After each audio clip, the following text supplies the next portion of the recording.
New York City. I'm one of the spokesmodels for the HIV Stops. And I've been HIV positive for We're almost not where we 26 should years be, now. but thank God we're not where we used to Reach be. you But and I let you think know so. that you are not alone out there.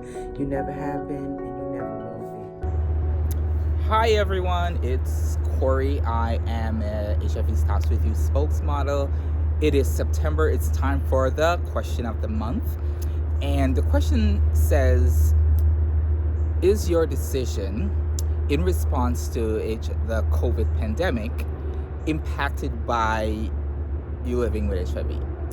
And for me, I probably will think my internal conversations back when in the middle of the pandemic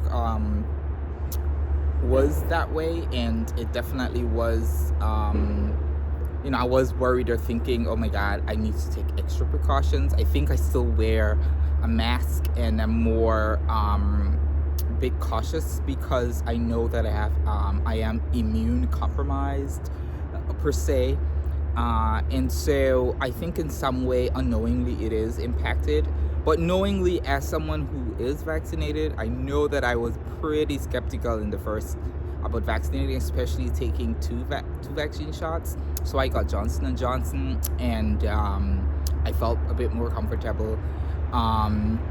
So I think in general, as someone who's living with HIV, all of my decisions are always impacted by me living with HIV, always constantly evaluating and thinking about, okay, this is happening, what does that mean for someone who's living with HIV? We know what that means for someone who's not. We know what that means for someone who is probably diabetic or have a pre-existing condition like a heart disease, or like a respiratory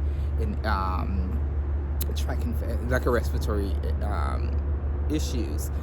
But for me, HIV, because it's an infection, because it's a virus, it just causes you to wonder more, how will the virus mutate?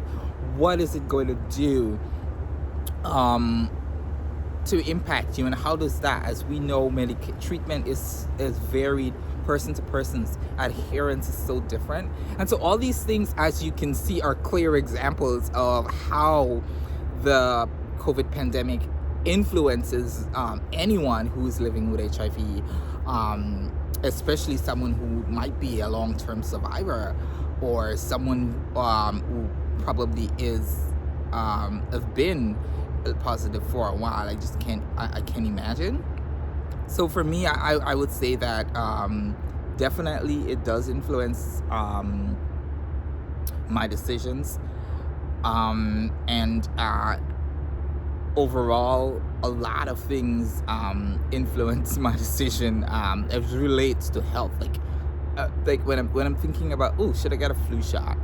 I stopped getting flu shots, or I call them live vaccines, because I was concerned about, okay, how does that, interact with me? Even though I'm undetectable, I just don't want to run the risk of getting sick. And I don't think those are the types of mental conversations and things that can take you into this spiral of depression, or feeling like, oh my God, it's just you're never getting a break. And so for me, I think that we as persons living with HIV, we tend to think about things. I mean, I do, and I'm sure you do. And so this is kind of my internal voice. I'm outside, so forgive me if there's too much noises and the video is wiggling, but I want to hear what you think. If you're living with HIV, does their response to taking the vaccine or not taking the vaccine influence your decisions as relates to health? And share, in general, other things that might influence beyond the pandemic. I'm sure there are other things that influences our health decisions in our lives as people living with HIV. Thank you guys for listening, and do have a wonderful month until next month, and welcome to the fall season. Bye for now.